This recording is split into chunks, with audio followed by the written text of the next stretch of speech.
Promotion and relegation issues to deal with in the Football League, but tomorrow it's the start of the new league season in cricket. Essex begin their campaign on home soil in the County Championship, where they're back with the big guns. Donny Blake reports. The unmistakable sights and sounds to show that summer isn't far away. Preparations on the eve of the new cricket season applied to all at the Ford County Ground in Chelmsford, especially with Essex back in the top division of the traditional form of the game. It's going to be a good challenge for us. I don't think we've got anything to fear this season. We're going to go out and hopefully play sort of the attacking brand of cricket that we normally perform well in.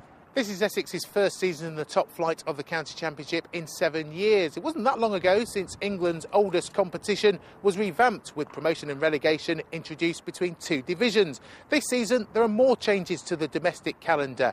No 50-over cricket, a new 40-over competition and a change to the more popular 2020 format.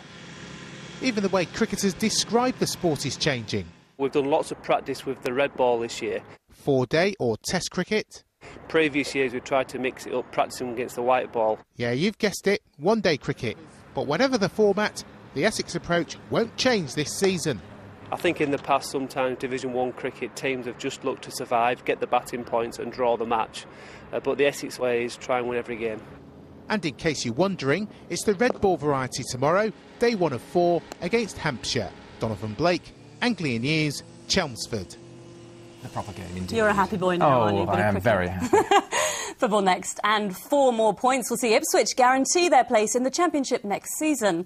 In fact, a point for Roy Keane's men against his former club Nottingham Forest should be enough if Sheffield Wednesday lose their game at Middlesbrough. And a draw for Ipswich on Saturday would set a club record of 19 in a season, something which still frustrates Keane. To get out of the Championship, we have to be more consistent.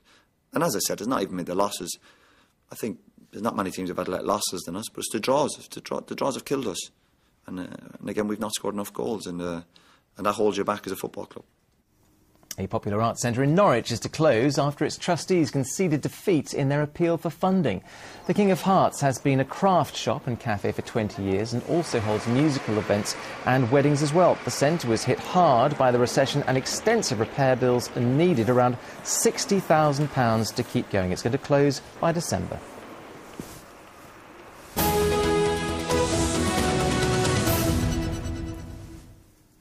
More channels, more choice and a better picture. That's the promise from the government about the digital switchover, which takes place in the Anglia region from 2011. Well, next week, Digital UK will announce a switch-off date of our Sandy Heath transmitter. But as the changes loom ever closer, how prepared are we really?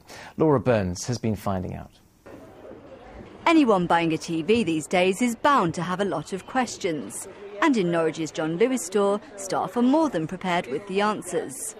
I think it's a positive step, and I think people are looking forward to it, and they're not it's not stressful at all. Things that are making it difficult is more like high definition and 3D that's coming out at the end of the year.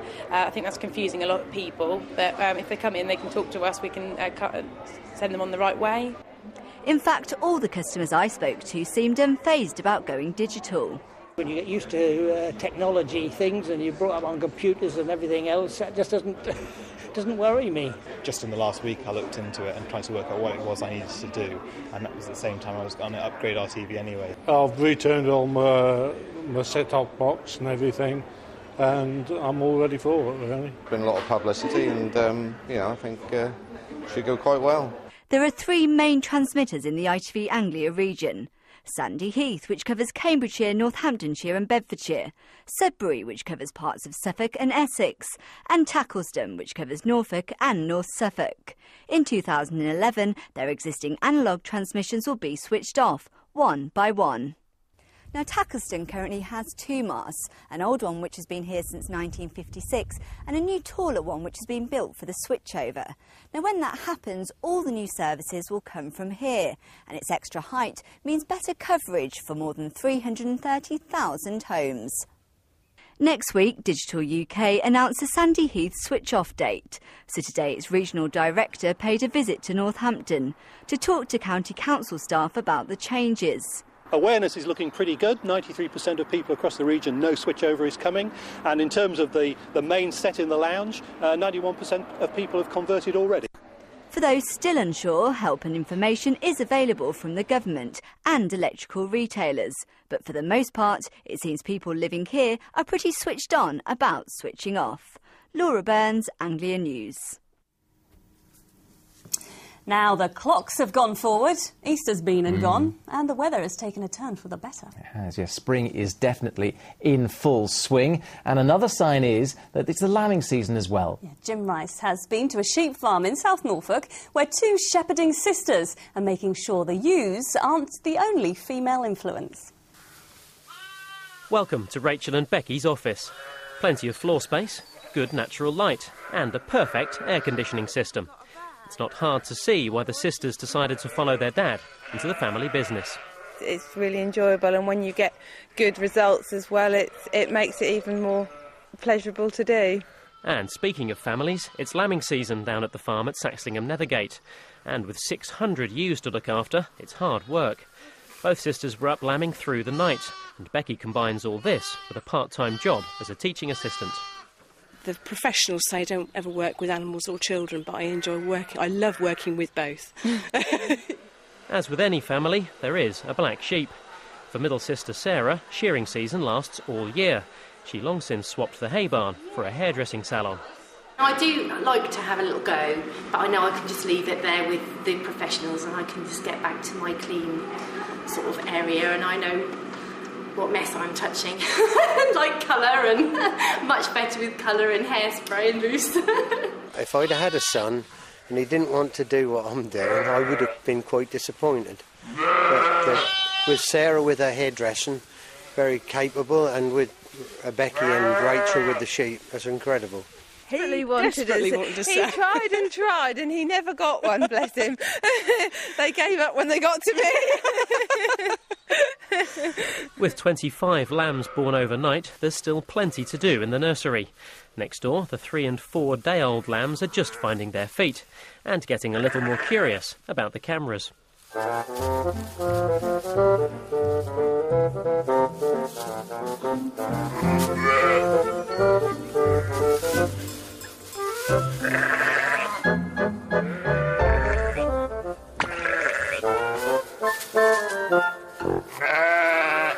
It's just job satisfaction when you go along a line of pens and the lambs' tummies are all full and the ewes are happy and there's no problems.